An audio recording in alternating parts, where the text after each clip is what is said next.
যাদের নামাজ পড়ার সময় দুনিয়াবি চিন্তা মনে আসে বা নামাজে অমনোযোগী তৈরি হয়, তারা ভিডিওটি শেষ পর্যন্ত দেখার অনুরোধ রইল। হযরত আলী রাদিয়াল্লাহু তাআলা আনহুর কাছে একজন ব্যক্তি এসেছে। তখন লোকটা বলল, হুজুর, আমার নামাজে মন বসে না। নামাজে দাঁড়ালে আমার দুনিয়াবি নানা চিন্তা আসে। হুজুর, আমার এই নামাজ কি আল্লাহ তাআলা কবুল করবেন? তখন হযরত আলী রাদিয়াল্লাহু তাআলা আনহা বলেছেন, না, তোমার নামাজ কবুল হবে না। তখন লোকটা মনে অনেক কষ্ট নিয়ে চলে যাচ্ছেন। এমন সময় রাসূল সাল্লাল্লাহু আলাইহি ওয়াসাল্লাম এসে হযরত আলী রাদিয়াল্লাহু তাআলা আনহুকে জিজ্ঞাসা করলেন, ইয়া আলী, আপনার কাছে লোকটা কেন এসেছিল? এসে দেখি মন খারাপ করে চলে গেল। কেন, কি হয়েছে আমাকে বলুন। তখন আলী রাদিয়াল্লাহু তাআলা আনহু বলেন, তিনি আমার কাছে জানতে এসেছেন যে নামাজে দুনিয়াবি চিন্তা আসলে নামাজ হবে কিনা। আমি বলেছি, না, তোমার নামাজ কবুল হবে না।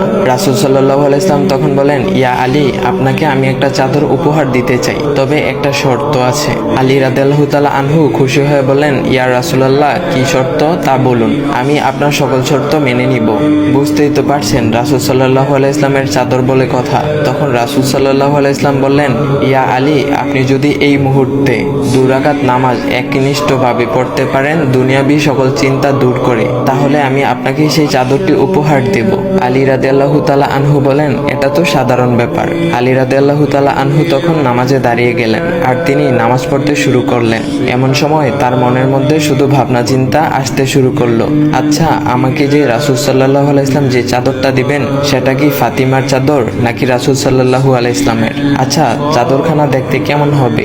এই বিভিন্ন বিষয় নিয়ে ভাবতে লাগলেন। তিনি ভুলেই গেছেন যে দুনিয়াবি চিন্তা নামাজে আনতে রাসূল সাল্লাল্লাহু আলাইহি ওয়াসাল্লাম নিষেধ করেছেন। এর মধ্যে আলী রাদিয়াল্লাহু তাআলা আনহুর নামাজ পড়া শেষ। আলী রাদিয়াল্লাহু তাআলা নামাজ শেষ করে রাসূল সাল্লাল্লাহু আলাইহি ওয়াসাল্লামকে বলতেছেন, ইয়া রাসূলুল্লাহ, আমি আপনার শর্ত মেনেছি, এখন আমাকে চাদরখানা উপহার দেন।